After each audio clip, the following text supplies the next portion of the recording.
Welcome to Nightlight.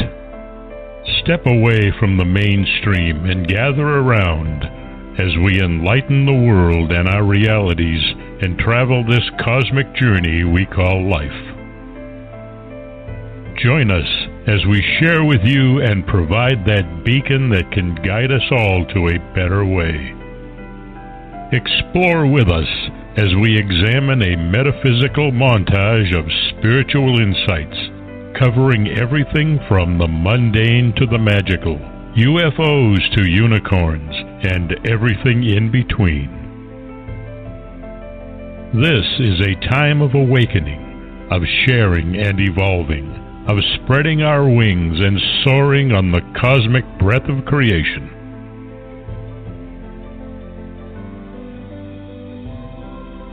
Come and join with other light-minded spirits as we weave our lights together to seek understanding, enlightenment, and, with a little luck, some wisdom. This is Nightlight, a reminder that you are never alone.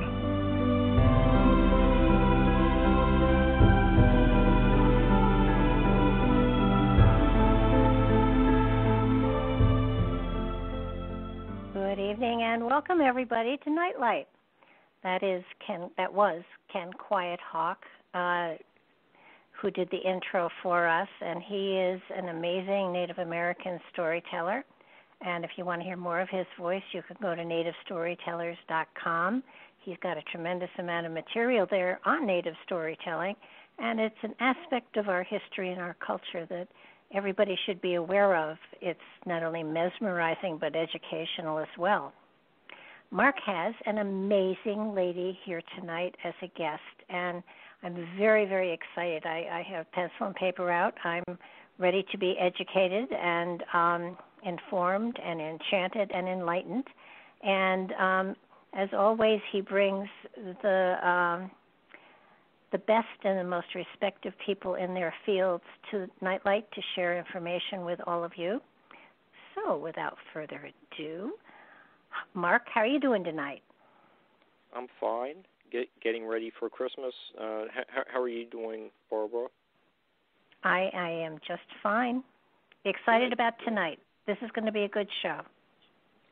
Yes, I think so too. And let me do my little rambling, and we'll get started with the best of the best. This is another Christmas show. Zelda said she missed my little boy voice and I wasn't allowed to take the 3-week Christmas vacation. If you saw Megan Fox's show on the Meadowcroft Rock Shelter just a little bit ago, that was just a warm-up for tonight. About 7 years ago, I met 2 people in a chat room who quickly befriended me. Pamela and Vera became my 2 native wives. Polygamy is legal in their queendoms.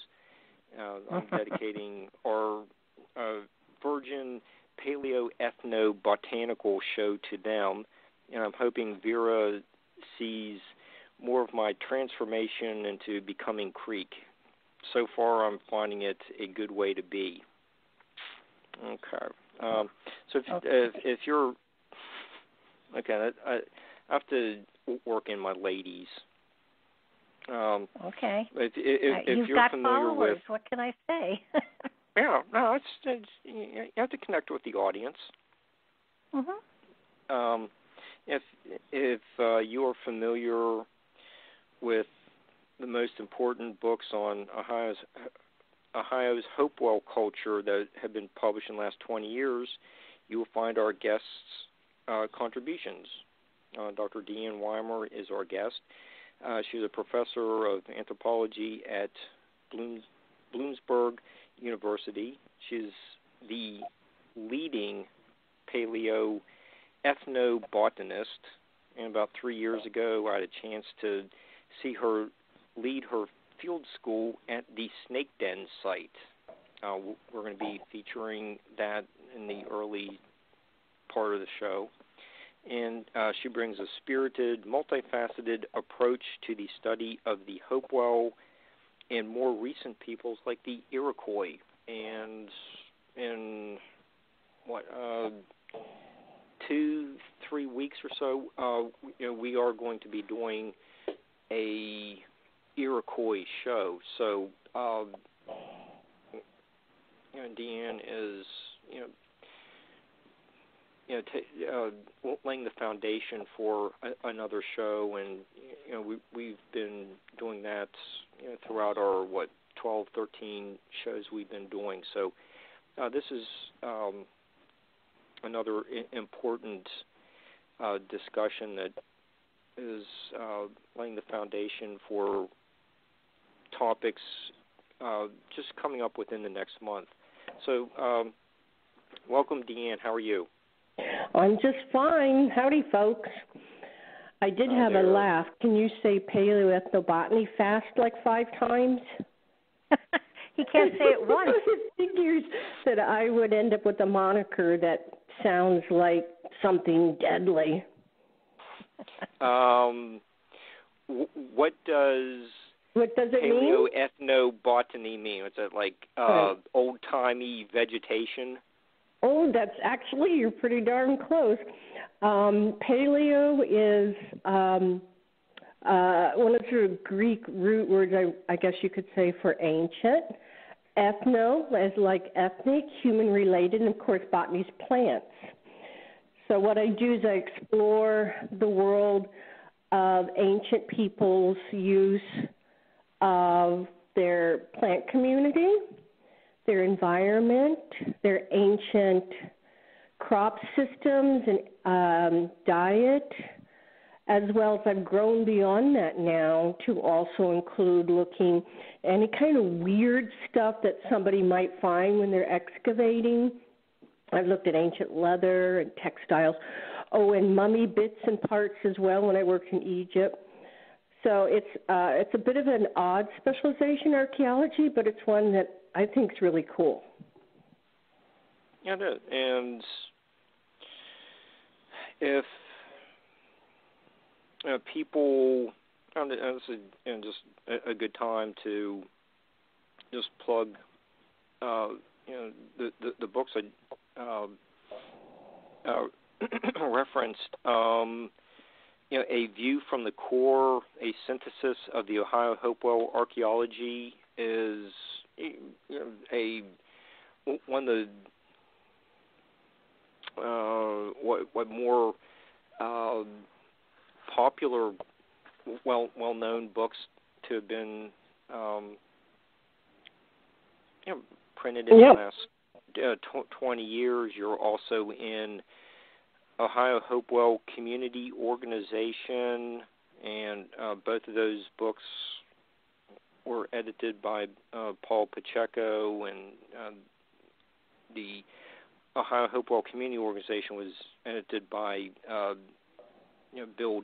William Dancy as well. So Bill Dancy was my advisor at Ohio State. Very nice man. Yes, what you'll find with those books is about every 20 years they have a major conference to try and pull together all the archaeologists and folks that have been working in the field, doing excavations, doing lab research, to try and update everyone on what they've been finding. And then they turn that into a major publication. So I've been in the last 2, I guess, and there's another one coming out. Mm-hmm. So they're made for professionals and for the public, and I think that's critical. Yeah, it's for just someone like me who's very interested in this. It's not overly technical. I don't think most people would have difficulty reading it. I hope so. That's the intent, is to let the public, because archaeology belongs to everyone, and the Hopewell culture is just so fascinating. It's perhaps one of the most famous in North America and across the world. And it's the folks who created earthworks and burial mounds in small communities all through the river valleys of central, southern Ohio and beyond some 2,000 years ago. Very remarkable people, and we still don't know an awful lot about them, particularly about their everyday lives. And that's what I've been working on, along with Paul Pacheco, who you mentioned, who's a professor at SUNY Geneseo, and Jared Burks. So there's actually three of us, all trained at Ohio State with the same graduate advisor, Bill Dancy. And we've been focusing systematically on sites throughout Ohio, trying to illuminate the everyday lives and their communities. And then lately I've been trying to also integrate into that the world of their ritual and ceremonial lives, because that was very much a big part of them as well. Okay, and since we're talking about publications, you just mentioned you're going to be in another one that is scheduled to be released in April. Mm-hmm. That was the last I heard. But Jared Burks is going to be with us probably about the time the books come out and talk about them. But can you tell us a little bit about the Chillicothe conference from 3 years ago, and what your chapter in that two-volume series is about? Okay, I certainly can. I'd be more than happy to talk about that. Paul Pacheco and Jared Burks and I have been working together as a team since, good heavens, 2005, I believe it was, in which we got together and we had all been focusing on different facets of the Hopewell in Ohio and decided to pool our resources. Paul and I are anthropology professors, and we join our field school together so that we train and teach students how to do archaeology in the field work, by actually taking them out and doing it in the field. It's something you can't learn in the classroom. Then Jared is probably one of the most respected remote sensing experts in North America. What that means is he uses fancy, wonderful equipment to literally read what's below the ground. Very cool stuff. So he gives us a snapshot of where we'll be working. And the three of us together have focused on looking at trying to find community settlements for the Hopewell mound builders. So we're not looking, directly at the mounds. We're trying to look at their settlements in central Ohio, and we started excavating. I think we've done excavations, my goodness, every 2 years and then 1 year off. So since 2004, we probably train hundreds of students. We have at least 25 or 30 who join us for a month, stay at a campground, and then we excavate sites that are of that correct time period. And in that, my specialization is I do the photography and the general field work, but I also do the analysis of any organic material that we find. And what that entails, if somebody comes out to the site, they may kind of wonder what we're doing, because we literally collect bags of dirt, soil from fire pits and the floors of houses and trash areas. And we use a device that has water to float out from that, charred seeds and wood and nutshell, or we get fish bone, we even had fish scale, small little tiny artifacts, and I sort that under my microscope. And because I have a training in environmental studies and have just been doing it for, wow, a long time, I could take a look at a little tiny piece of wood charcoal from a campfire, something as little as this fingernail on your small finger, and I can look at the cell structure and tell you if they had used maple or oak or hickory. And then what I do is I take all that information and I also then recreate what the environment may have looked like there and then match it against what we find to see how the humans have used and impacted their environment, along with the crop system that the Hopewell used long before corn, beans, and squash came into the area. So that's sort of what I do. And at the Chillicothe conferences, what I do is I let all the professionals and the folks that are in the audience know, and I update them as to all the new discoveries that we've made in terms of their plant use, both in terms of their diet, and now also in some areas of ritual and ceremony. So that's kind of the thing that we do. And surprisingly, I still kind of am astonished by this, given how famous the archaeology is. It looks like we're some of the very first archaeology professors to have systematically looked at their settlements and have some of the very first data on things like what their houses looked like and what their communities were like and their everyday activities. So we're fleshing, no pun intended, that part of the record out for these ancient peoples. Okay, and in your contribution to a view to a core, a view from the core, you talk about up until about 1980, it's really not much was known about how extensive the plant usage was in Ohio. Yeah, I know it's surprising that it took that long. Actually, I still have to pinch myself over this. I was the first specialist in this field to really focus on doing this work. There's not a lot of us who do this.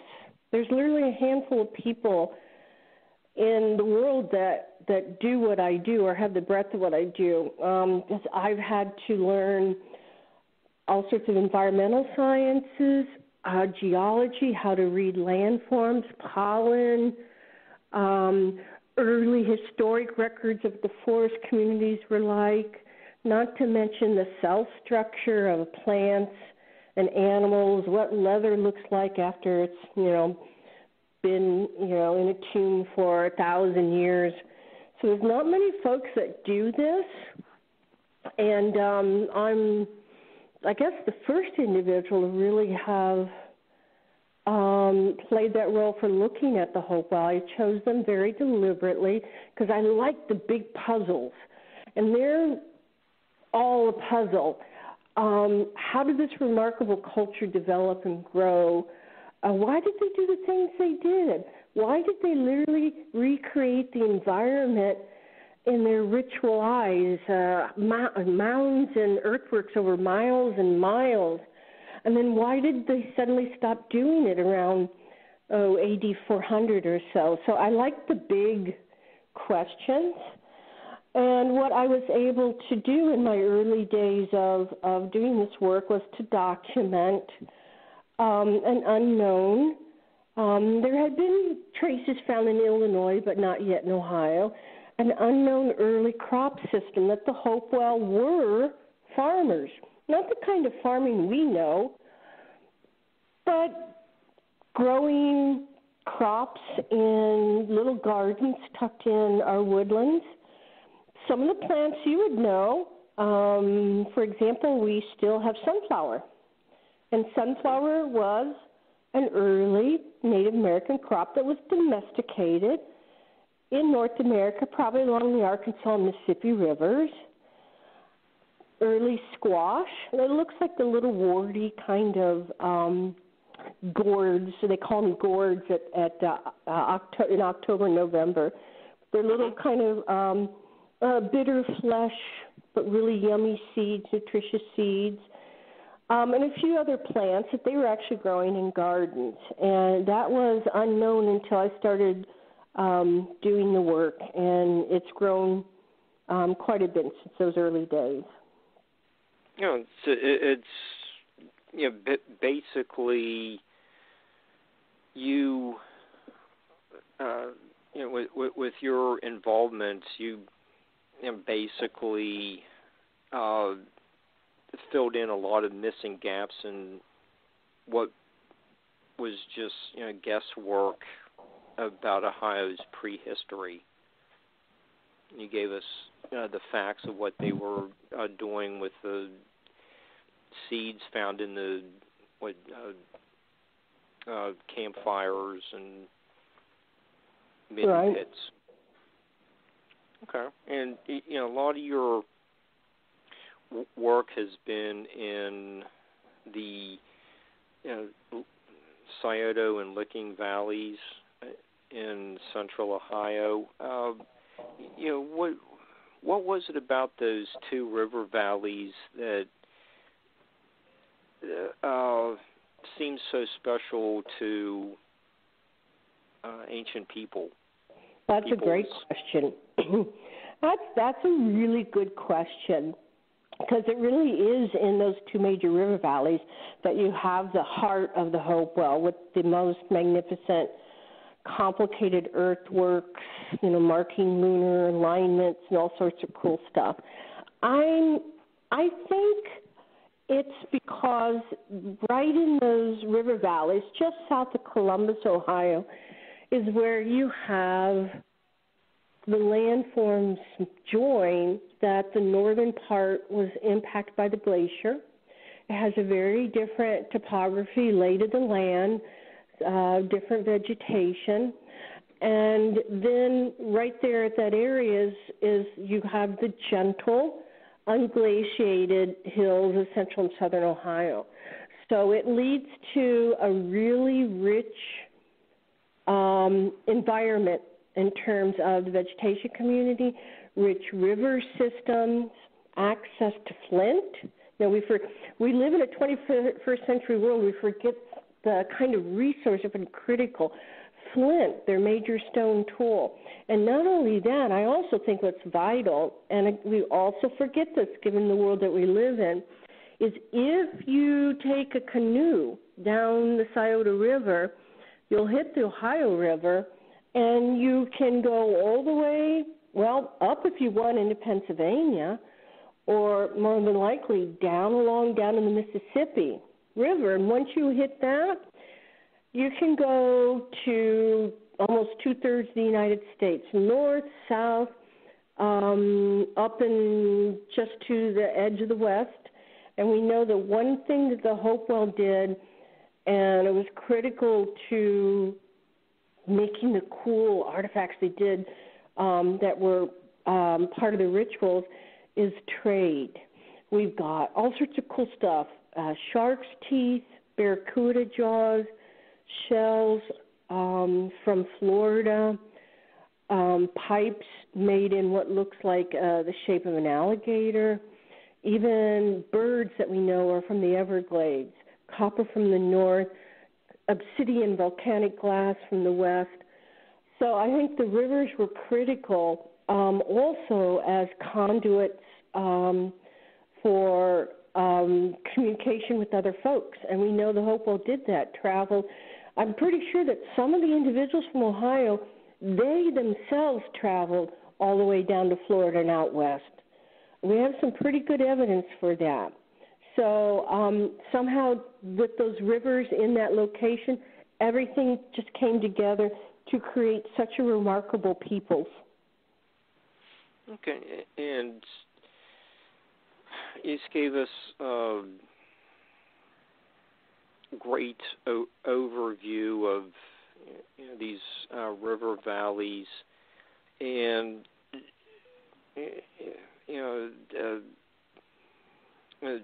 some of the sites along the Scioto River, as well as the Licking River, have also been nominated for the World Heritage status. Oh yes. Yeah. What's going on with that? Just having that prestigious kind of that's organization. Big. Yeah. What's going on recently? I haven't heard any. I'm not. I was going to say, I'm also with you. I've not heard too much recently. I do keep my eye on it. I do know that the National Park Service, which the National Park Service now in the Chillicothe area in Ross County, has very systematically taken under their umbrella about 4 or 5 of the major earthworks and other, surrounding sites. And they've been working very diligently. And last I heard is I believe that they're on their way to getting World Heritage status for those locations and for that ancient culture. And you're right, that's a biggie. That's equal to the significance of the pyramids of Egypt to, the archaeology, the history of the world. And my goodness, they've been working on that for quite some time now. I think maybe as long as a decade to try and get that status. And I believe the last I've heard is they're on the road to that. I'm not sure when it becomes official. Okay. Well, that's where your work is being centered, and that's where a lot of the like the octagon mound in Newark is located. Oh, yep, there's that. Lots of cool stuff. Yeah, and then you get all the site mound and the field where the Hopewell Mound group was located in Chillicothe, and where all the other loaf mounds were located, and they're all in the river valleys. But one of the most intriguing places I've ever been was when I visited Paul's dig out there in the the Balthazar farm. Oh, the Balthazar farm, our latest. And then he sent me up. And he sent me up to see you on the Snake Den Hill. So so you're working. And you're not really in a river valley. You're up on top of what is it, like a ridge. Mm-hmm. It's not like a super big hill, but it's different than what's in the river bottoms. So what are you discovering on top of this ceremonial hill? Oh, that's just so goodness. I wish I had visuals I could just flash and everybody how cool it really is. Just go to our YouTube thing. Barbara did a great job of putting. It's really neat. And it shows, by the way, it's a wonderful marriage of sort of old knowledge from the 1800s and early 1900s, where we did have some folks searching for these places, and then the wonder of this new technology. The Snake Den Mound Group is, you're right, it's a funny hill. It's in Pickaway County, literally just outside the sort of southeastern skirts of Columbus, Ohio, in a beautiful farming community. And we've been working on the Balthazar farm, which is a lovely, wonderful, wonderful, wonderful historic farm that's, still the farm family still runs it, working on a little tiny community of folks of the Hopewell, somewhere around 8,300, And just a mile down the road from that little community, out in the middle of nowhere, and you don't really notice it until you kind of come up on it, it's a little remnant probably of the ancient mountains of the area. It may have had some minor trace of one of the glaciers on it some time back. But when you sort of come up on it, you realize standing on the edge that it actually has a huge high point over this flat valley. And you can see the skyscrapers of downtown Columbus, which is over 22 miles from it, which is really cool. And as you're standing there, it's a beautiful place now. The landowners, bless their hearts, knowing the significance, are now preserving it. But it has been farmed, and it's pretty much old overgrowth farm field with a cluster of trees.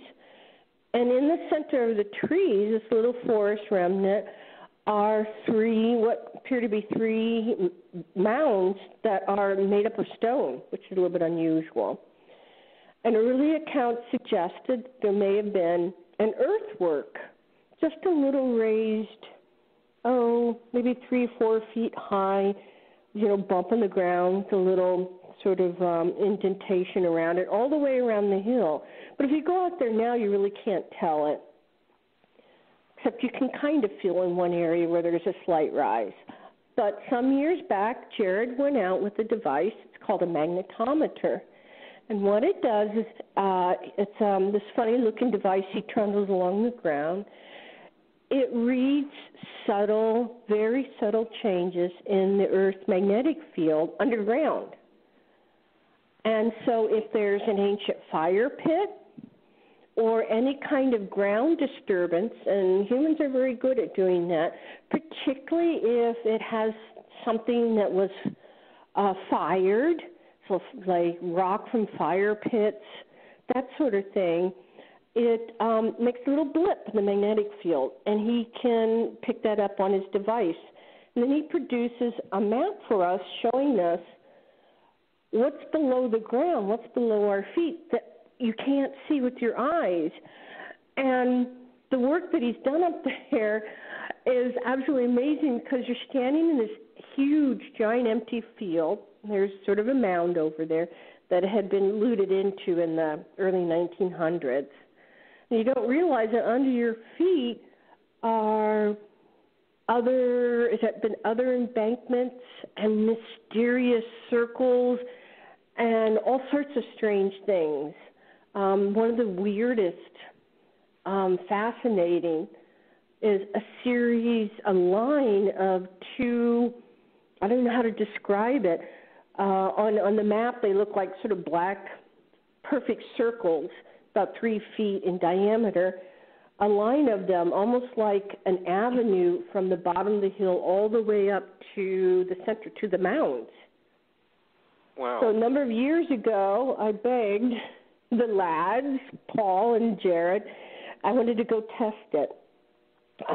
So we split up our students, and I took a small group up to Snake Den, and I did the next summer as well, to excavate the odd markings that Jared had found. And it turned out to be, from what we could tell, that the odd avenue was an avenue of fire pits, marching from the bottom of the hill up to the center. And then we were also able to confirm in the presence of an larger embankment and a smaller embankment and some of the other features that he had located. So it's really great because Jared uses this technology to reveal what lies beneath, and then Paul and I can ground truth those magnetic signatures, and that feedback helps Jared learn even better how to sort of read the device, if that makes sense. So it was absolutely fascinating what we found. An interior embankment in which they had cut a ditch down into the bedrock and had lined pavements on either side and just all sorts of mysterious things. So whatever they were doing up there, they weren't living up there. It was definitely some type of sacred center, but not like anything I've seen before. I kind of like that. So, like, how long was this line of fire pits? Well, can't tell you the exact distance because it's very intensive to do the survey he does, so he doesn't have the whole hill done. What he does have is it looks like it's going, I'd have to go measure it, but it's definitely beyond the bottom of the hill. We don't know where it starts. Wow. No, we don't know where it starts. It's somewhere down there, and it cuts straight up the hill, and then it goes somewhere towards the mounds. We can't quite find the end point because, unfortunately, back in the 60s, somebody decided to put a gas line straight through the site, and that kind of messed things up. But let's put it this way: no one's ever seen anything like it. My mind's eye, I just imagine. And the fire pits do not look like they were used more than once or twice. They're not like signifiers. It's almost literally like marking some kind of walkway. So I don't know. I would like to go back and do some more work there. Definitely need to do more work. Okay. So when was this hill first being used for ceremonies? Well, that's a good question. We had assumed that it was Hopewell. So, circa 100 BC, AD 400. That's sort of the main time frame. It's got all the markings of it in terms of the embankments. We didn't find very many artifacts. It was pretty darn clean, but we did find a couple of artifacts that tend to be found with the Hopewell moundbuilder period. But well, this does happen in archaeology. When I collected a sample of the wood charcoal from one of the fire pits that we did there, one of the funny line of the avenue, and I sent it off to a radiocarbon lab, it came back to about 300 or 400 years earlier than we had anticipated. How about that one? That's what I said. I said, okay, but sometimes you can get wacky radiocarbon dates. There are some things that can impact it. So I'd like to get, some more material to date. But that's also not too unusual. I don't know if you heard about our exciting discovery this summer. What was that? At Balthaser site. We found another strange oddity. Well, we found traces of a pretty good-sized circular structure, like a house, and it's from what's called the Edina moundbuilders. It's the people's, the time period just before the Hopewell, and got a radiocarbon date that also matches that. So it does look like at, the settlement, we do have folks that have been living there for well over 800 or so years, and, and it matches now the kind of time frame at Snake Den. And I would not be surprised the fact that I'm pretty darn sure that the folks who lived at the Balthaser site were probably part of the group that helped build the Snake Den Mound. They probably drew upon little settlements all through that valley system to make it and do ceremonies there. It's sort of like it'd be equal to their outdoor cathedral. So that's a fun part of archaeology. You never know what you're going to find, and sometimes it's a lot of surprises. Okay. So,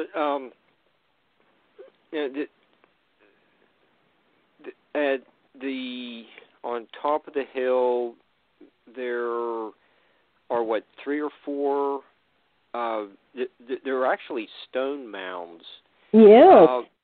Yeah. What? Okay. Have the mounds been excavated? And well, it depends on how you define excavated. Okay. In today's archaeology, we try not to excavate. We don't want to disturb burials unless it's absolutely necessary, like something's about to be destroyed. So we're not really touching those. But the problem is back in, well, the late 1800s, somebody, we call it potted into it. And then in the early 1900s, I forget what the date is, there was archaeological excavation, or somebody did cut a trench through, I think, the larger main mound, and found some pretty cool stuff. They did find a central burial, and the burial, and unfortunately a lot of the stuff, we don't know where a lot of it went, ended up at, but a few pieces made it to what was the Ohio Historical Society in those days. And the central burial was covered, according to the early report, with hundreds and hundreds and hundreds of geodes. The round rocks with the crystals in the center? Yeah, this is cool.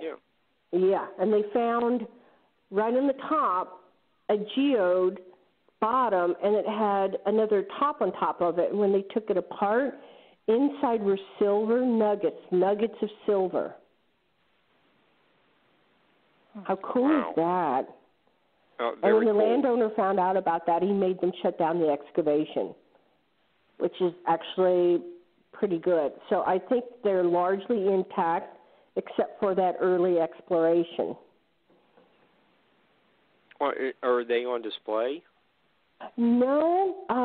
So somehow they did find, they went looking for the silver nuggets not all that long ago, and they did find some of them. So they do have some of those somewhere in, their archives.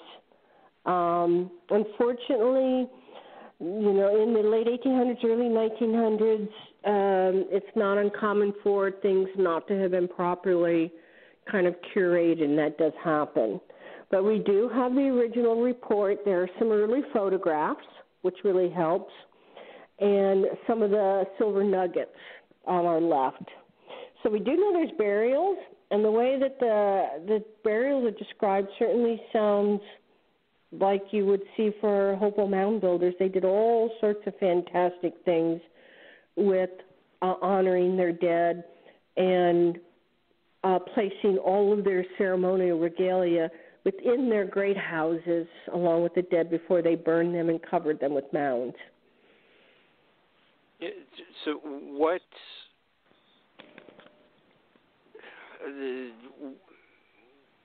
cultural significance did these geodes with the little pieces of silver have for the people? I've never heard of that. That's a great question. I have no idea, except I can tell you the Hopewell like shiny things. I always joke about my people, they like shiny things. They like shiny things. Geodes. Oh, we also found they will collect weird fossils, horn coral fossils, pieces of quartz, mica, the shiny, beautiful. We find in our sites lots of little tiny pieces of this paper-thin mineral that's gold and silver from the Carolinas, volcanic glass, obsidian from out west, pearls. They liked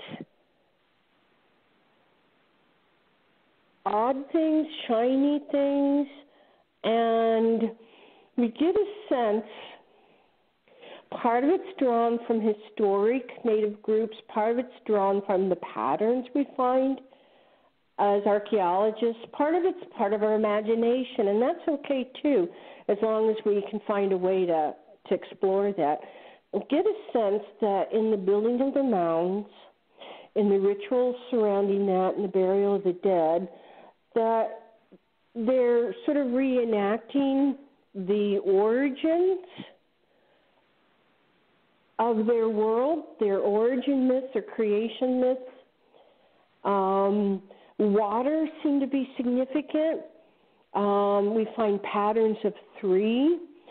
So their burials, their tombs, there's features cut into the ground, the world of the underworld, stuff done on the surface, the world of this world, symbols of the overworld, if you will, of the sky, even animal symbolism. And the remains of animals are interesting. Ducks, bears, raptors, hawks, and eagles. And I tell my students, think about what these animals do, particularly bears and ducks and some other animals they feature. What makes them so special? Well, other than the fact that bears can eat you, and that's pretty powerful. Birds, ducks, for example, fly through the air. They land on water, this world, and they dive underwater, the underworld.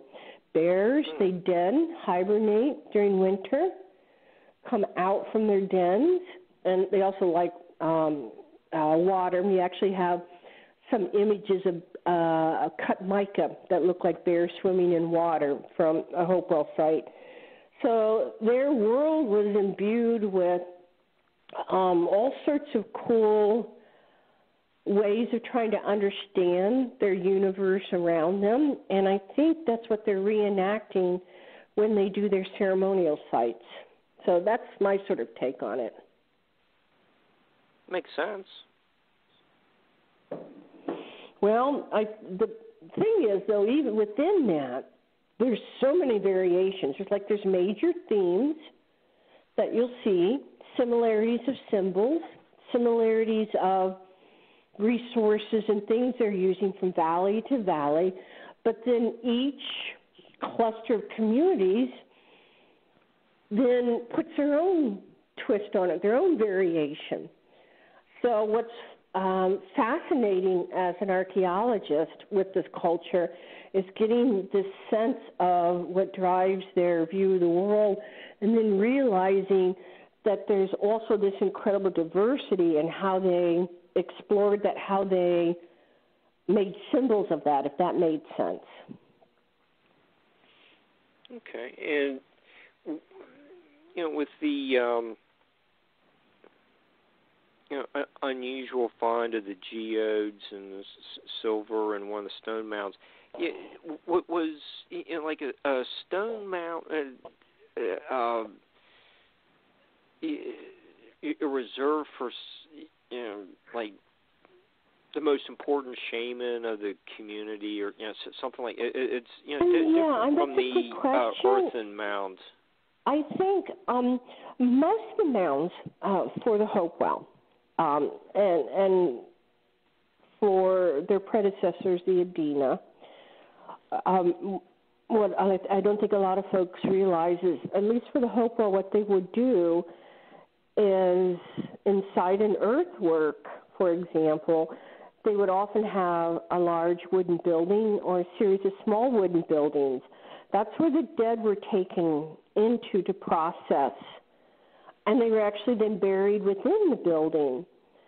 And then something triggered the ceremonial closure of the building, so they would bring in all of their shamans, ceremonial garb and accoutrements. They would place them inside. They would burn the building. Then they would bring in basket load after basket load of dirt to make the mound, sometimes with a gravel kind of edge to it. That's the norm. But we do have a few sites in which, instead of doing that, they created the mound out of stone. And I have a sneaky suspicion that it may be simply the matter that at least on the top of Snake Den, that's pretty much all they had. It may be just simply there wasn't enough dirt there to serve the purpose for embankments and mounds. Although I do have to say, I did joke that the ancient peoples who created what we know as the Snake Den Mound Group did seem to like to carry around lots of rocks, because not only did they use them to make the mounds, but when we excavated one of the ancient fire pits, and I've never seen this before, and they had apparently rolled in a giant granite boulder, probably dropped from the glacier, big round granite boulder, which Lord knows how much that would have weighed. And then they built the fire pit around and on top of the boulder, done very deliberately. So I'm not sure what they were doing up there, but something was going on with the rocks. Lord knows. I don't know, but it's quite intriguing. Wait, so do you know when the henge was built that encircles the top of the hill? You're talking about that avenue, that line? No, the ditch around the top of the hill. Okay, no. We did put a small trench. We did verify that there was a ditch and embankment there. Unfortunately, I didn't find any traces of wood charcoal. To do good, pretty precise dating, we need some type of, like, the best bets like burn wood or nutshell for radiocarbon dating. And I didn't find a lot of that up there, so I couldn't get a date on that. That's why I'd like to go back and do some more test explorations, because I'm sure there's something there that we should be able to get to do that. Well, it's the couple hours we were up there. It was really something. Yeah, just unique. It was like in a category all by itself, and I know. Isn't it a special feeling up there?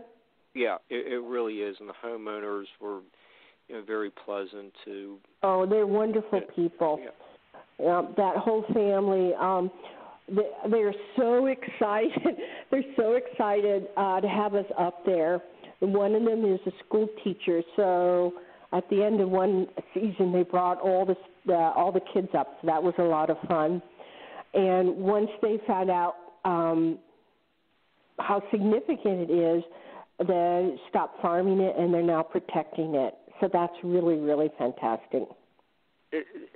Are there plans to have it open for, just people to go up there and enjoy the ambience at some point? I don't think so. We haven't really talked to them about that. It's kind of hard to get to there. It's a little bit sort of out of the way. It's on private property, so I'm not sure what their plans are. It would be a nice candidate for something like the Archaeological Conservancy, which gets land donated or buys the land that has important sites on it to put aside for saving for the future. That'll be up to the landowners. So I'm sure those conversations will happen, over the years. We really just started the work to take a look at what's up there. Okay, and when people start going to BarbaraDeLong.com and YouTube tomorrow to, look at the, the videos, what are the next steps? look at the images that she put together for the videos, they we'll be able to see the map that you sent of snake den that Jared did with his looks like a lawnmower really, but there are trees up there. Yeah, sure. Mark, is that ground penetrating radar? Is that what you're talking about? Oh, that's an excellent question. Okay, we've used both of those. I think most folks have at least heard of ground penetrating radar, or they can imagine what it is. And it's the same thing they do in submarines, only it's pointed down towards the ground. So it's sending down radar signals. And yes, indeed, Jared does use that technology, and it does work, but it's not very detailed for kind of thing that we do. What he did at Snake Den is the other major technology that we use, actually even more than ground penetrating radar, and it's a device that literally reads the very subtle magnetic field in the ground, if that makes sense. Like when you hold the compass and it points north. So it's sort of reading that magnetic field. And anytime it comes up against a pile of rock or a fire pit or something, it changes the magnification of the magnetic signature, and that's what he's doing. So it's a similar kind of concept. It's just picking up on a different signal. Does that make sense? Yeah. Okay.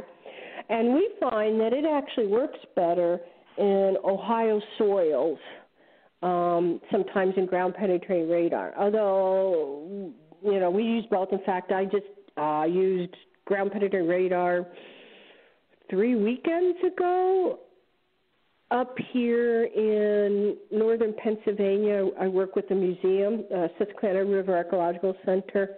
And when you mentioned Iroquois, we're looking at some pre-Iroquois sites.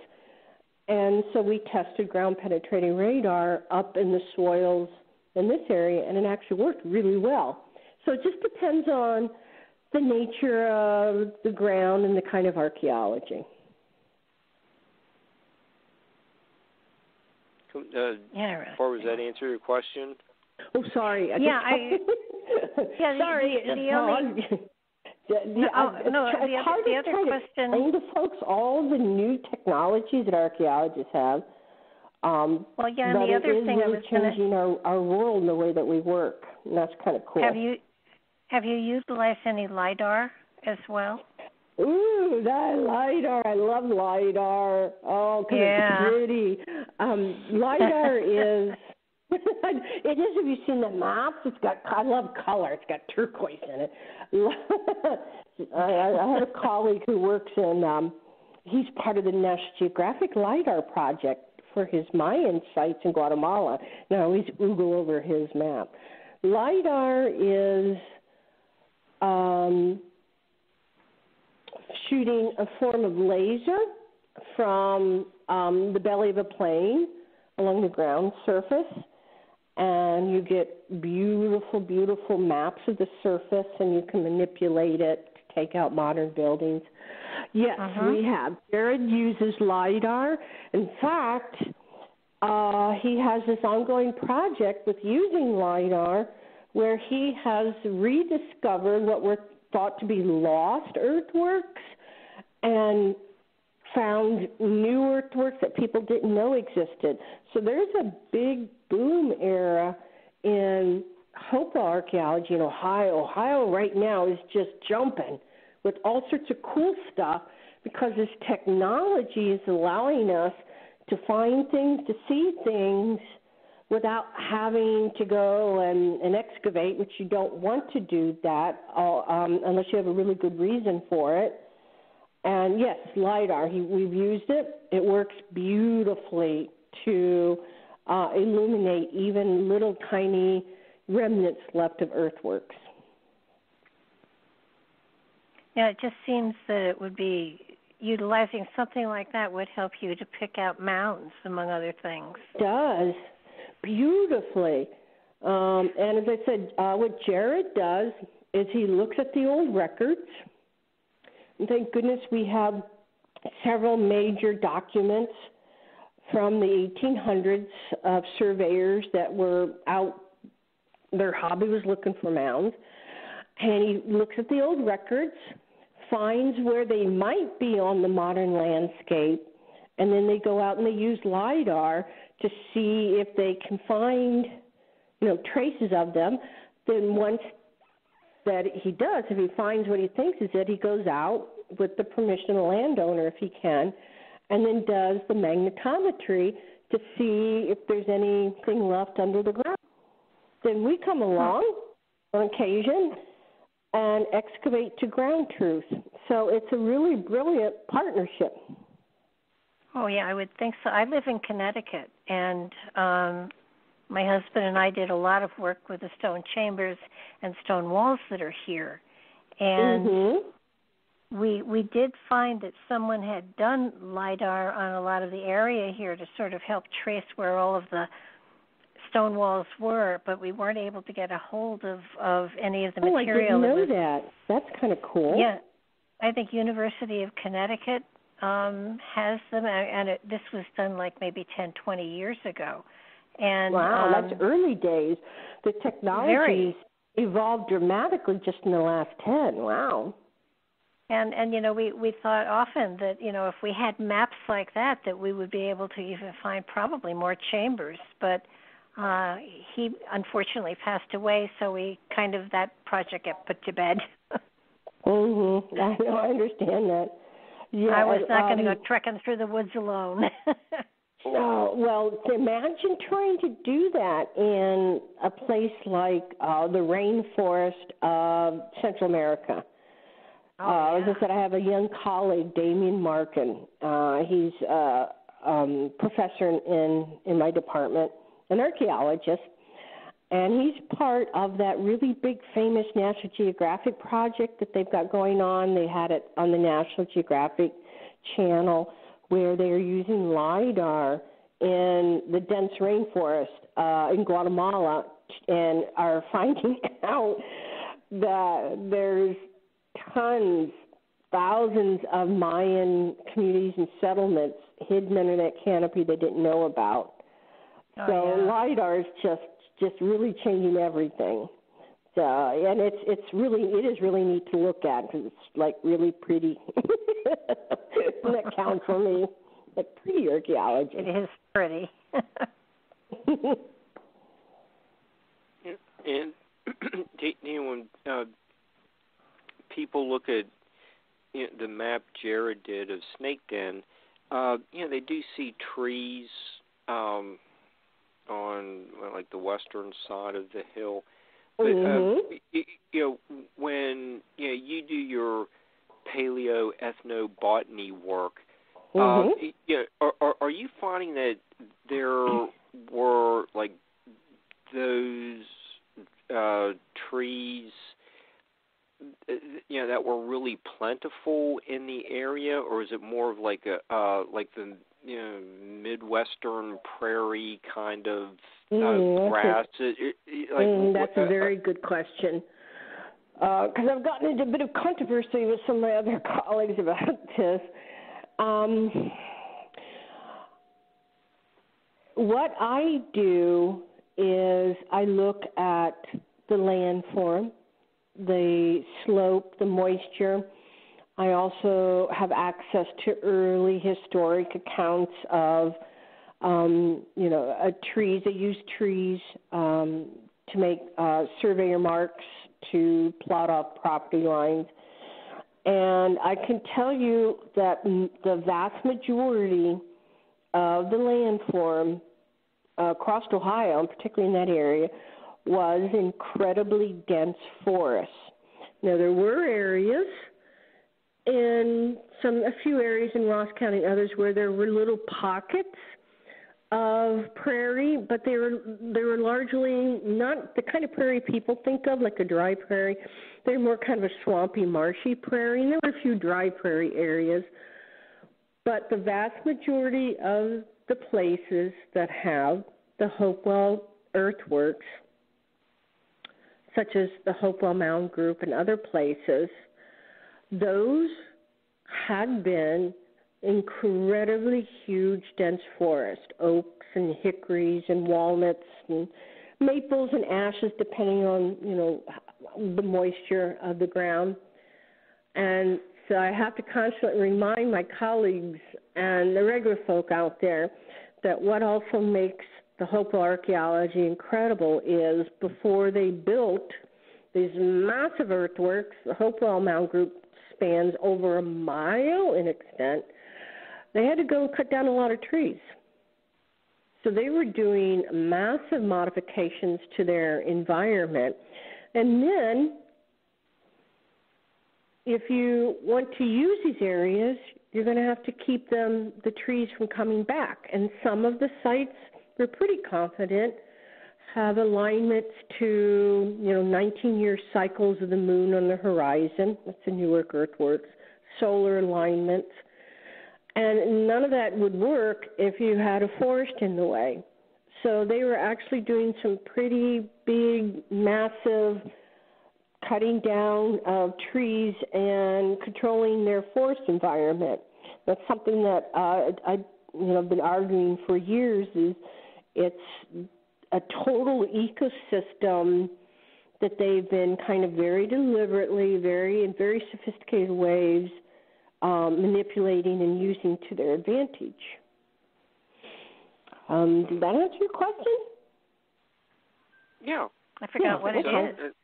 Yeah, so Snaketon would have had a big forest. Oh, okay. Cool. I don't know. I just ask the expert. I'm just wondering what if the trees were pretty similar to what they are today, or just throwing out the question. I'd have to go look up the records, but I'm going to guess up on that dry hill, you're going to have a lot of oak, red oaks, hickory, shagbark hickory, chestnut. Used to be a beautiful tree before we lost them. Chestnut, red oaks, hickories are going to be probably the biggies. How's that for off the cuff? Okay, that's perfect. Now I'm going to have to go do some work to make sure I'm right. Actually, I think if I remember correctly, that I did identify. Yeah, I did. I am correct. I identified the wood charcoal that we sent off for radiocarbon dating from one of the fire pits, and it was hickory. Okay. There you go. What kind of boats did they build? What kind of, pardon? Boats. Boats? They had to have boats or canoes. Oh, you mean like canoes? Did they do the birch bark, or were they hollowing out logs? Yeah. Yes, actually, and we can say that because we have uncovered not only, but there's a couple of wooden canoes that they have found, like sitting at the bottom of lakes and rivers when they dredge them. They're the classic large tree hollowed out canoe that you kind of see in historic versions with Native Americans. Yeah, that's what they were using. And from those things, they would go all across their known world. The cool thing about the hollowed out canoes is if you reach a place where the water's too low, you could just pick it up and carry it for a while. But Barbara, did you hear DeeAnne talking about hickory was one of the samples of carbon found in one of the pits? So there is another tie-in to a future show, our barbecue show coming up at the end of January. Hickory smoked ribs. That sounds good. Yes, Mark is getting very diverse. Yeah, that's a shameless plug for an upcoming show. But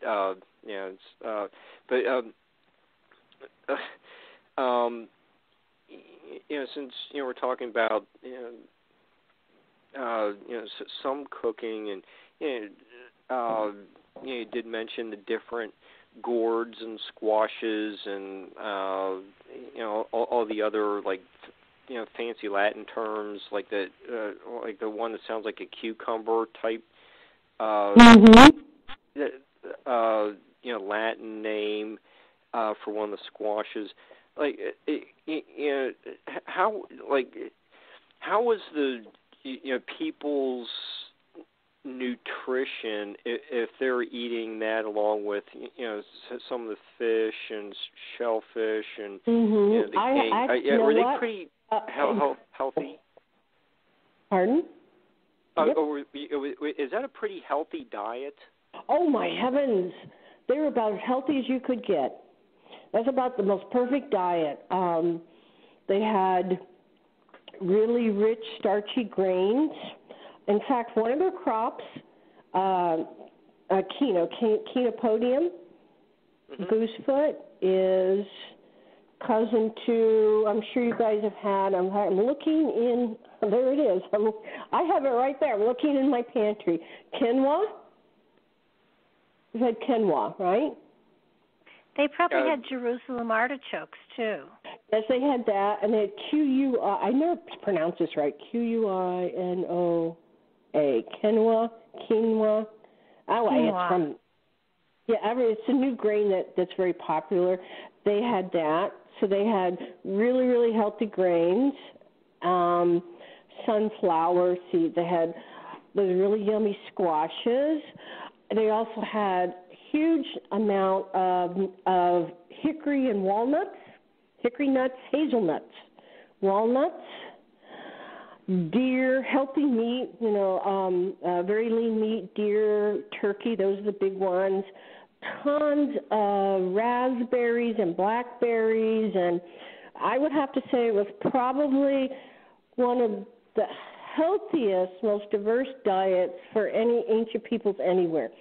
And we can tell that because if you take a look at their skeletons from, the few burials where they did have complete skeletons, they're very, very healthy. Their teeth they're worn from, pretty gritty diet, but they don't have cavities. They're tall and, they're very, very healthy. Certainly much more so than in his early historic or late prehistoric times when they ate a lot of corn, which wasn't good for their teeth. So, yeah, I'd say it was about as good as a diet as you could get. Do you have any idea as to what the hierarchy was amongst them? I mean, were they... did they have shamans? Did they have leaders? Did they have chiefs? Is there any way you can tell? Yeah. Well, yeah. That's that, my dear, is the crux of the question there. Okay. Here's what I can tell you. One of the things that makes them so interesting and so remarkable, so puzzling, so wondering for archaeologists is this. In almost every culture where you have such massive, monumental architecture, meaning all the earthworks that they built and their great houses, in almost every other culture that has that, you have and have-nots, right?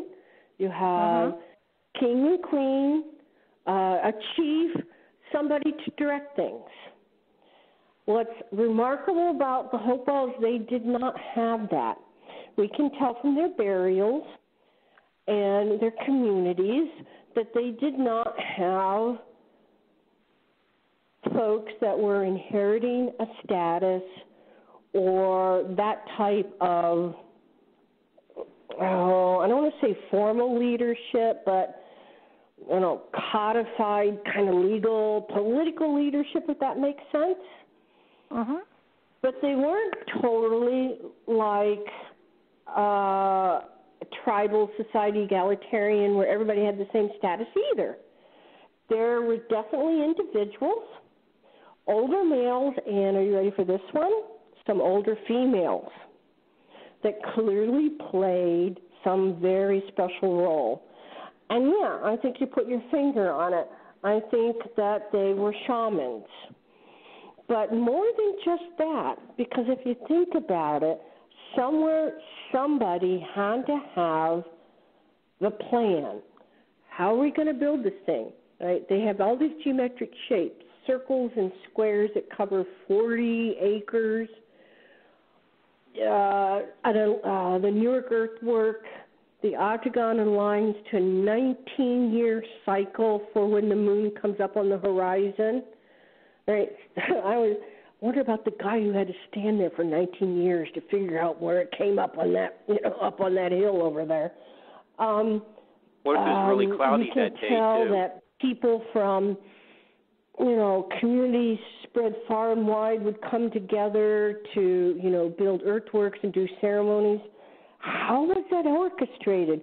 Who orchestrated that? So, those are the big questions. We get a sense that there's a complexity to the culture that's sort of between and betwixt what we would think of as a classic tribal society. Although they were tribal, there's also, another element going on, and they're not quite like chiefdoms. So part of the puzzle, part of the mystery, and part of the frustration for archaeologists is trying to get a sense of how this whole thing worked. And that's where a lot of the new research, by the way, is going on with folks that are trying to pull together understanding from their symbolism and their rituals and ceremony with those type of folks trying to pull together the other parts of their world. So that's right now, that's the big thing, is trying to figure that out. But yes, Leanne? I can tell you that there were some individuals, usually, as I said, older folks, largely older males, but there's some interesting older female burials that were buried with intriguing things that, they were some type of ritual leader. Leanne, we've got a question. Somebody's called in. Can you take a question? Okay, hold on a second. This is Marjorie. Marjorie, you're on the air. Hey, I was just wondering, are there any old emeralds that create health, that are healthy? Any old emeralds that are healthy that I can use for health, to heal? Emeralds? Yes. As in the gemstone? Yes, ancient gemstones. Well, I've never heard of emeralds being a healing stone, to be honest with you. The emeralds I'm familiar with tend to be found in the mines in Colombia and Ecuador, and then there's some famous mines in Egypt. I do not know. Do they put the healing? I don't think Native Americans, at least I've never encountered where Native Americans up in northern North America had or used emeralds. I do know down in Central America and South America they did. What about emeralds in caskets that heal the spirit? Was that back in the ancient times?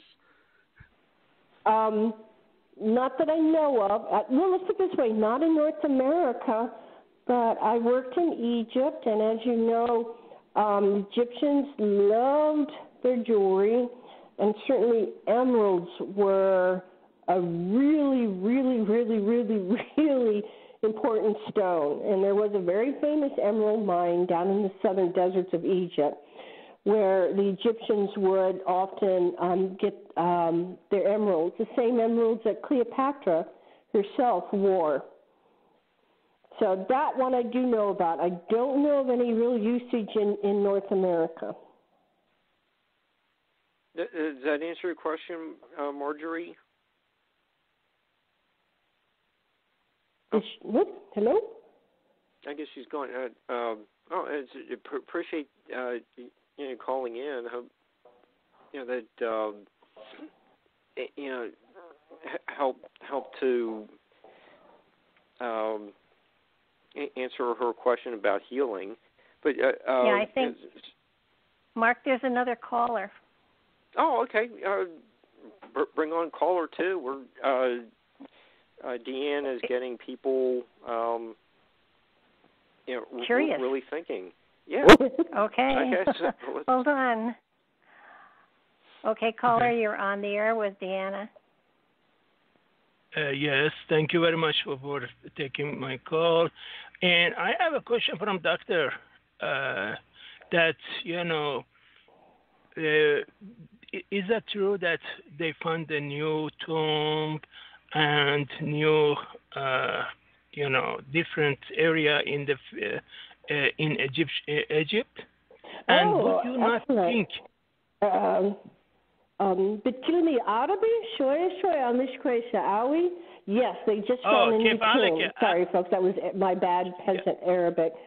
I haven't seen the details yet, but they announced it. What he's talking about is, goodness, my brain just fried on me. Oh, they found a tomb down in southern Egypt, I think. It's not a royal tomb, but it's of one of the regions what would be, noble family. And I'm not seeing any info yet, so I've only seen, I think, probably what you've seen that's shown up on in the news, and it's shown up on my archaeology feeds. So isn't that exciting, now? Yes, but I am afraid to say because of what they find. And there must be possibly put a super virus in that area. By the time they come and the people, we are soon going to hit with super virus. What do you think of that, please? Oh, my goodness, hang on. I'm having, hang on a second. YouTube, dear audience, those are my felines that decided to fight in the middle of everything. I have a bad timing. So I didn't catch what he was saying. Yeah, something about the virus. The virus? Yes, I said super virus. Super virus, because, these things were there for so many years, thousands of years. Oh, okay. And maybe they also put the super virus for the future. They know that somebody is going to find their tomb and etc. Maybe they did not want it to be disturbed. Maybe they wanted to be there until until planet crashes. Maybe because of we go there and try to find them, and then they might put a super virus there, and then super virus will be in less than a few months, maybe kills billions of humanity. What do you think of that, please? I don't think so. I know what you're talking about. I've worked in that type of environment down in Luxor, where it gets up to 120 degrees in the afternoon, and it's hot and it's extremely dry.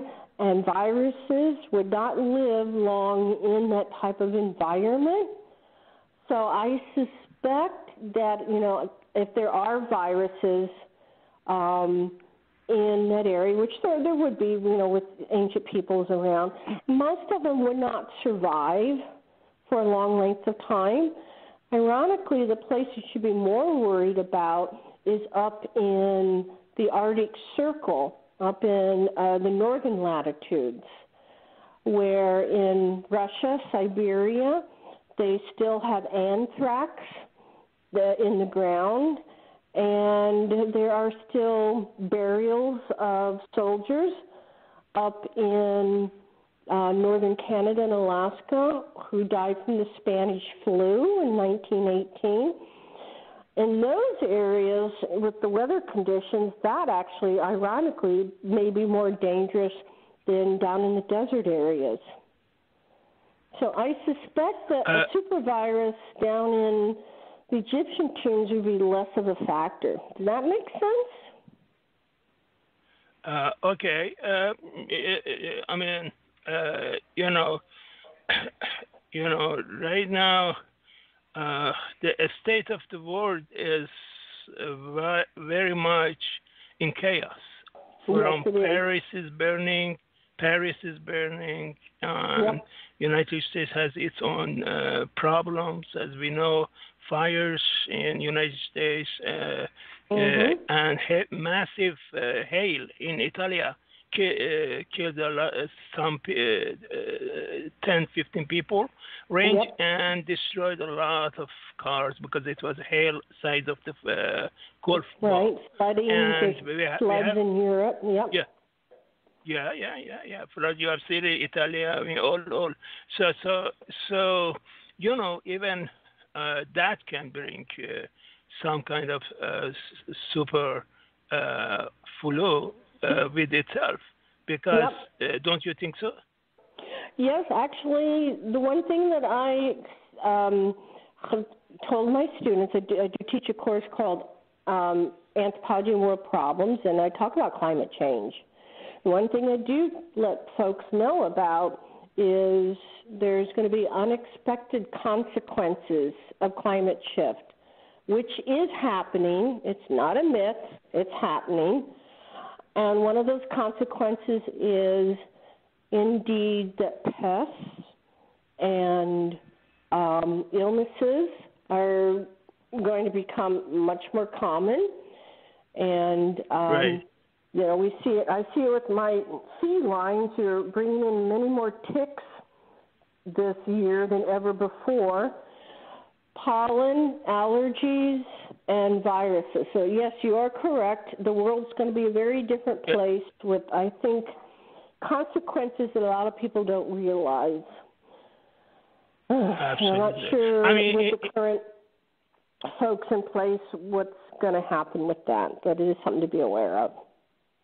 Yes, we have seen right now Spain has the first domestic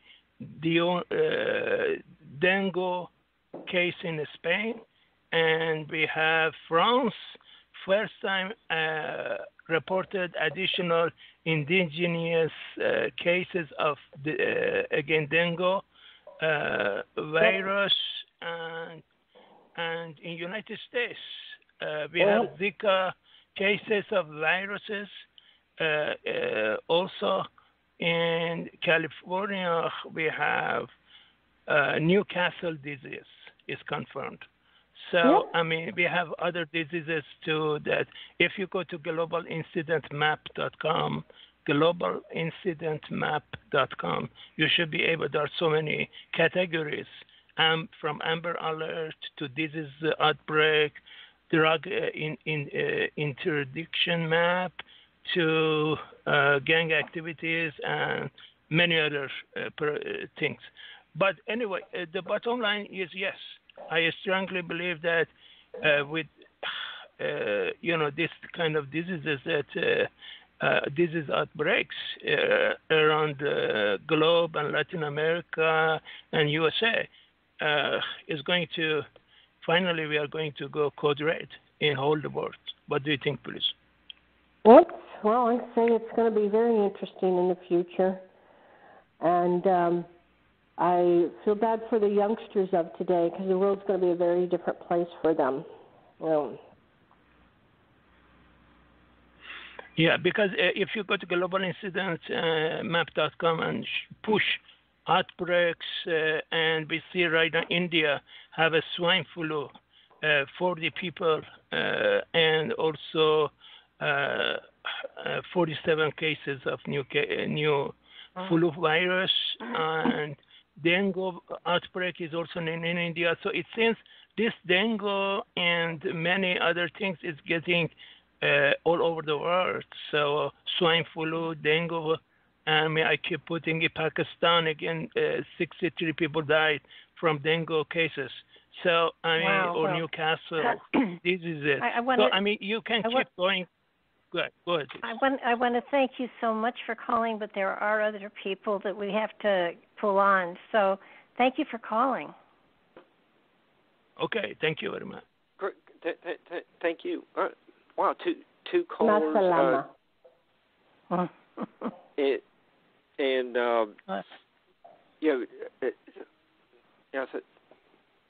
thought we had another caller. Yeah, they dropped off, unfortunately. So so get back to topic, whatever it was. It's amazing what I can converse on. It's like, wait, what? From emeralds to unknown viruses. Cool. No, and both questions were very interesting. They just add a lot of depth to the a variety of topics that have been discussed tonight. But DeeAnne, we're approaching 30 minutes left, and I'll try not to start with the goodbyes yet. But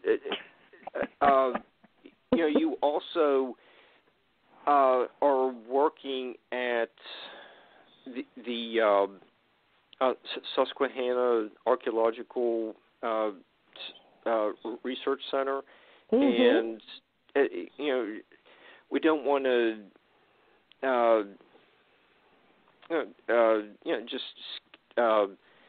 just briefly mention them. We want to give them a nice solid plug, since you're on the board of directors and you're up there doing some great research as well. And when we were talking a little bit about this a museum, you're talking about we have a lot of Iroquois information, and that's going to be discussed in a few weeks. But you're also talking about this mystery of who you get kind of like the Hopewell people in southern New York, northern Pennsylvania at one point. But there's kind of like this gap about who was there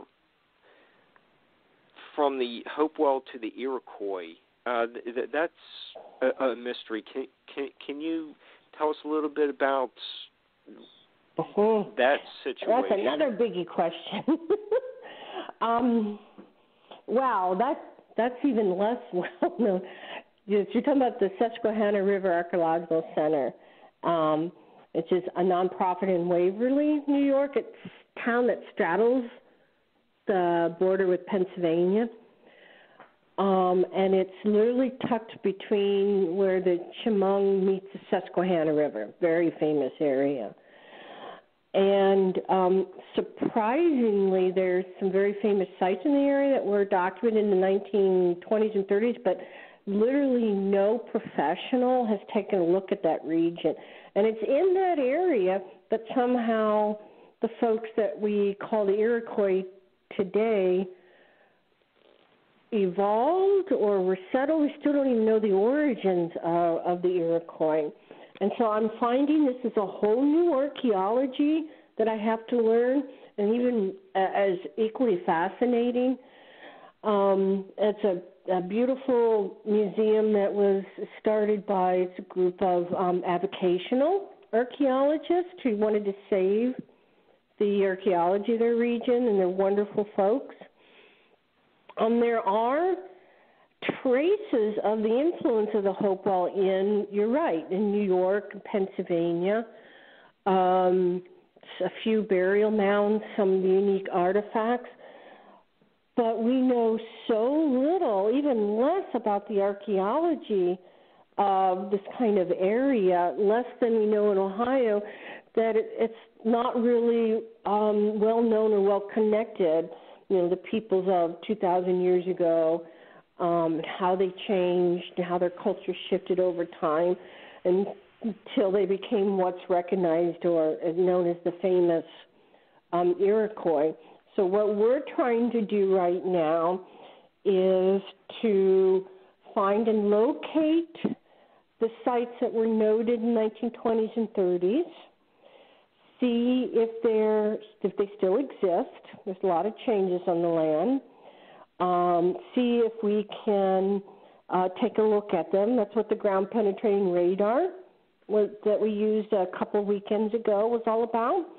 One of the sites had some early burials from 1550 AD, and we don't want to disturb those, but we wanted to see if there's anything left or if we had the right site, which we do. And ironically, it's in somebody's backyard. So you know that ancient myth of building your house on an Indian burial ground, something they actually had done. So just like in Ohio, we're trying to take a look at the old records and see what's still there today, and then bring modern technologies to bear to answer the question. But that's another good one. That's another huge controversy. Who are the Iroquois in terms of where they came from? Their culture is so remarkable and so unique. We have a group that we work with, the Seneca, and their oral traditions are that the Iroquois came from the south, and there's some archaeologists think that they developed in place up in New York itself, and so it's still a big mystery. Okay. Oh, sorry. It's very interesting, and I think I'm sure Mike is going to be able to elaborate on that in a few weeks. But so you're going to be talking about the Iroquois in a few weeks. That'll be a good opportunity to ask the folks about where did the Iroquois come from, and I'll be curious to see what the answers would be. I'll get the archive of the show to you, and you can listen to it. Put you in touch with Mike, and he can tell you about his. Mark, his they've discovered a site in Gloucester County, Virginia, that is the main site of the Powhatan tribe, and they've discovered several longhouses and a number of other things. It's right along a waterway there, and apparently it's huge. I have found, because I'm like a Midwest gal, Ohio gal, that I didn't really, even though I've been living in eastern Pennsylvania for 30-some years, so I just didn't quite pay attention to the early history. I mean, I sort of knew it in this area, but I have to tell you, I've been reading and studying the early contact period when folks from Europe and Africa and Asia came over and made the first contact. And this whole area, Connecticut, New York, Pennsylvania, Virginia, West Virginia, is absolutely fascinating with the early contact and the early accounts of what Native American societies were like and the impact, of the two worlds colliding. It's really neat stuff. I've gotten really fascinated by it. And I'm sure that with the arrival of the Europeans, that causes some migrations to happen. So lots of. I don't think people realize how much. Even I didn't realize they were moving all over the place. The Iroquois, particularly, where it was nothing to them to just, hop on the Susquehanna and go all the way down south or up north or go out west. They were doing a lot more moving of folks all over the place. And then when you've got the European cultures impacting them, that increased even more so. It just makes things more interesting, more complicated. Maybe doing some of the DNA tests is going to reveal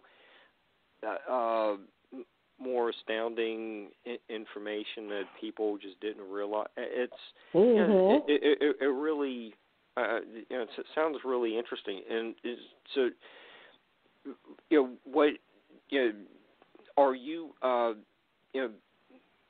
putting on display, like, some of this information that is just coming to light now? That can be seen if you just go to the museum and you can just tour the. Okay. We've been, let's see, actually for the past 3 years now. So I do the excavations in Ohio. I'm just crazy. I do the excavations in Ohio with Paul Pacheco, and then I come back here, and then I drive up north for an hour and 20 minutes and help direct the excavations up with the museums. Yeah, I know, it's so crazy, like 2 field seasons every year.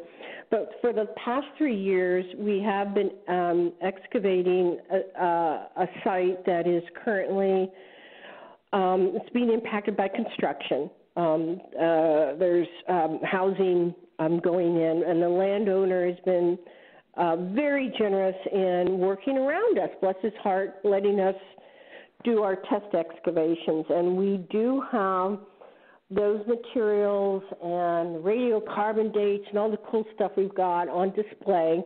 And it's at the Susquehanna River Archaeological Center, which is right in the middle of the downtown of Waverly, New York. You can't miss it. Waverly is a really cool town, and it's free. And they've got hours pretty much throughout the week and on Saturday. And they've got massive collection. What happened is 2 very elderly gentlemen who had massive, huge collection of Native American artifacts from farm fields and things like that, wanted a place to have their collection kept intact and used for the public and for school kids. And that's sort of how the whole thing got going. So it's a pretty cool place to visit. And we just got donations to go turn the upstairs into a lab, so we're in the process of doing that. And it's pretty cool.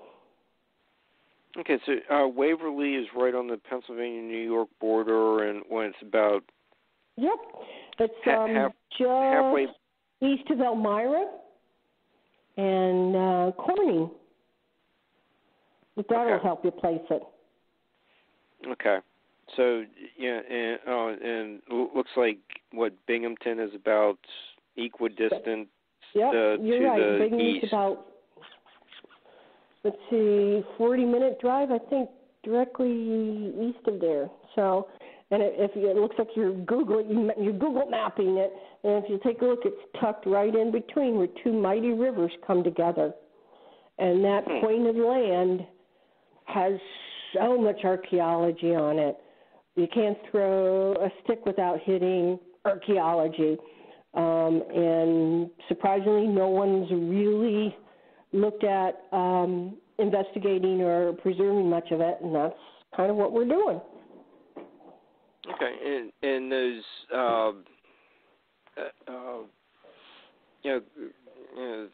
people read, some of Bill Romaine's works. He really emphasizes, the confluences were major, like, power centers for ancient peoples. Mm-hmm. So it's not surprising what you're saying is happening in New York when he's writing about his finds in the Ohio River Valley. Yep, it's the same situation. You've got 2 mighty rivers coming together, very impressive landforms because you've got the rivers down cutting. You have these big hills towering over, and a spur of land that's tucked right where the rivers come together. And it was famous in early historic times, and it looks like that continued into the ancient past as well. Okay, and another interesting project you've worked on was the analyzing the last meal of a mastodon. We need to hear that. Oh yeah, that was goodness.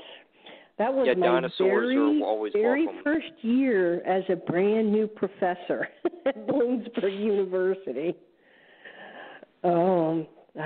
Literally, I think it was that very first semester, December 1989. All right, those folks will tell you how old I am. I get a phone call. It's in December, just before Christmas, and it's from a friend of mine, an archaeologist. He's one of the Brad Lepper, one of the state archaeologists. Mm-hmm. And he says, "Hey," "I've been excavating an Ice Age mastodon. They're cousin to the woolly mammoth." And I'm like, "Okay." It's a landowner in the middle of a golf course in a boggy, kind of wet ground in winter decided to put in a water hazard and scooped up the tusk and skull of a mastodon and called him out. And he says, and I've been excavating it, and I think I have part of his intestine and stomach contents still preserved. I'm like, okay. Says, would you like to look at them? I'm like, what, are you kidding? Yes. So believe it or not, he shipped me parts of what looks to have been the last meal that our 25-year-old mastodon male ate some 11,500 years ago.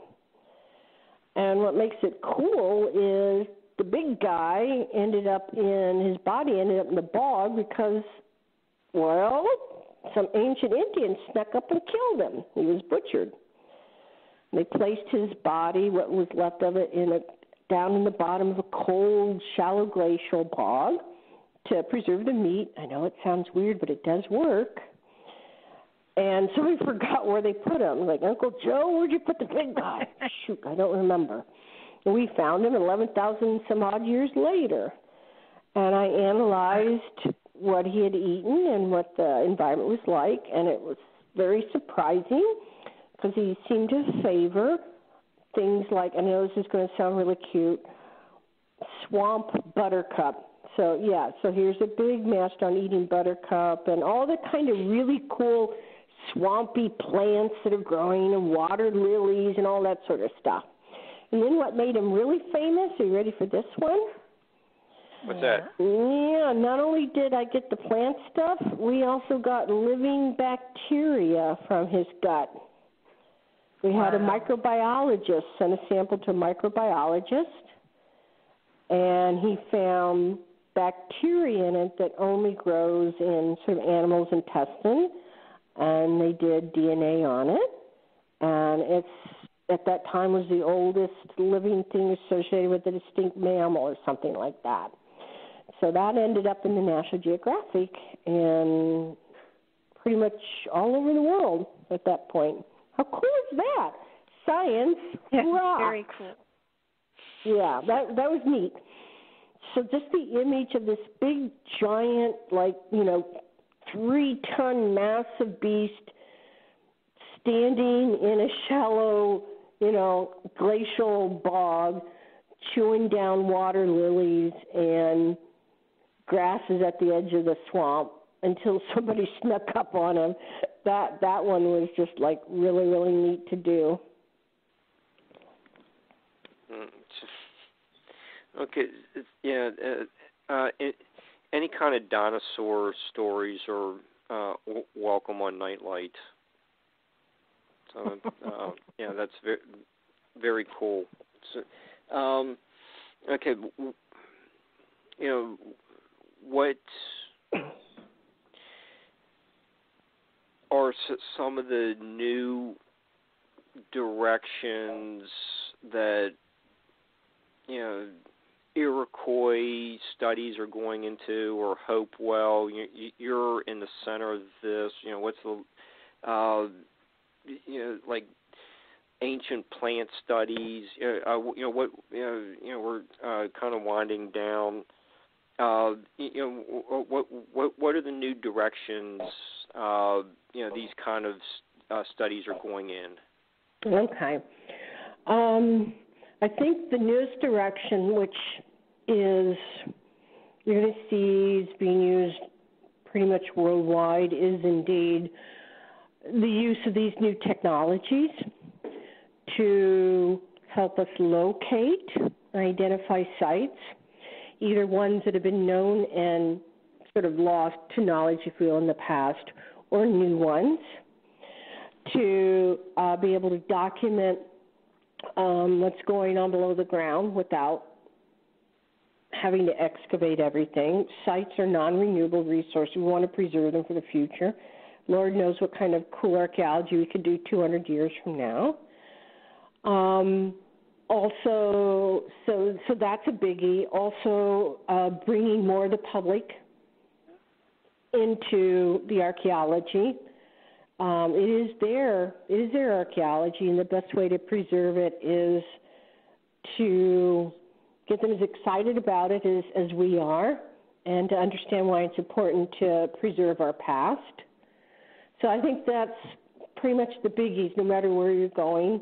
And then for the research itself, to try and sort of fill in the gaps and bring together sources of information from many, many different sciences, humanities, to try to get a better picture of that ancient world. Along with the new specialization, like the work that I do, there's more folks now that do the kind of analysis that I do, and all sorts of other specials to draw them together to sort of see the big picture. Does that kind of help give you a sense of where we're going with things? Okay. Yeah, and I hope that our discussion tonight inspires some of the listeners in high school to seriously consider getting into the Paleoethnobotany, and you can tell you're a great teacher with all the works that you're cited in. We haven't even gotten to Chris Carr's Scioto Hopewell, but you're acclaimed for what you do. You've brought a lot of great information to the show. You've had inspired 2 callers to call in. This is a perfect show, and I just hope that you've been able to get more people to look into this field as a career. I hope so. I love it. It's mystery, intrigue, wonderment about, our past, and our past does give us that grounding that we need, and hopefully also insights and illuminate our future as well. And also, it's just, it's just fun. I mean, who else I get to hold things in my hands that hasn't seen the light of day for thousands of years. I mean, that's just cool. I know I'm a nerd. I can't help it. I've always been a nerd. But to me, that's just really exciting to, from ancient Egyptian tombs up in the valleys to Hopewell to ancient mastodons to, Roman forts, whatever. I find it all equally fascinating. Okay. Well, it's important that the public be aware that our future and our history and the ancient structures that are here are just as old as Egypt, if not more so. And I think that's a very good point. I think that's the saddest thing is even some of the local folks right in the communities that have the Hopewell sites many of them are simply unaware. And we've had visitors from all over the world that have come just to see the Hopewell archaeology, because to them that's really cool stuff, and some of the local folks aren't even aware of it. And, that's a shame, because it is just as cool. I mean, I've worked in Egypt, I've worked in England, I've worked in many different areas, and our archaeology is just cool and as neat and as mystifying as anywhere else. And, yeah, wouldn't it be great if we taught it in school? Yeah, there are some places that do, but unfortunately not many do that. In fact, I get an awful lot of students who, come to Bloomsburg University and discover anthropology and archaeology as a major when they take our classes, because they never encountered it in high school. And that's kind of sad. So I'd like to see some more of that done. It's like, there's some cool stuff out there. Embrace it, folks. Okay, and DeeAnne, we have about 3 minutes left. Is there anything else you want to plug? The book that's coming out from the Chillicothe Conference in April. Do we even know what the name of that book is yet? I'm not sure. That's funny you asked. I'm just sitting thinking to myself, do I know the name for that? You know what? I don't even know if I know I'm not sure what the official title is going to be, so that's so pathetic. I'm sorry, listeners. Okay, yeah. You go for working on titles, and then when it gets published, sometimes it has a different title to it. So not sure what it's going to be yet. Yeah, right. Okay, just hang on for a couple months. We'll get there you an go. answer It'll from show Jared. up. Is there anything else you want to plug? The website for the Susquehanna Museum? Yeah, that's all you have to do is just Google. It's pretty easy. SRAC.com, and it'll take you right to the website. So if you got any folks in the New York area, and you want a kind of a nice day visit to a really sweet area, it's a good place to go. Oh, and anybody traveling through Ohio, all you have to do is pull out your Ohio road map or Google map, and it'll show you where the famous earthworks are, and you could definitely visit those. They're part of the national park system. Okay, and the Ohio History Connection in Columbus has top some of America's best artifacts on display as well. And is that where the Burning Tree Mastodon is curated? Or is that at Cleveland? It's a long story. We don't have time. It got sold by the landowner to Japan. Okay. Yeah, it's a long story. It's the United States does not protect its archaeology or paleontological treasures, and since it was on his land, he legally could sell it. So that's where it went. Hey, Mark, you've got to start tying up. We've got like a minute left. Okay. Okay. Thank you, DeeAnne Wymer, as our special guest. Barbara, thank you for producing the show, and I hope everyone has a great Christmas. Even wish that to the Blog Talk English Robo Babe, and we'll see everyone after the Christmas vacation. No, I'm going to be on. Yeah, well, no, I'm going to be on between Christmas and New Year's. Yeah. Yeah, you have and a couple shows coming up, and yeah. Keep checking BarbaraDeLong.com for when we're having shows. It's sometimes just a little strange scheduling with the holiday Christmas.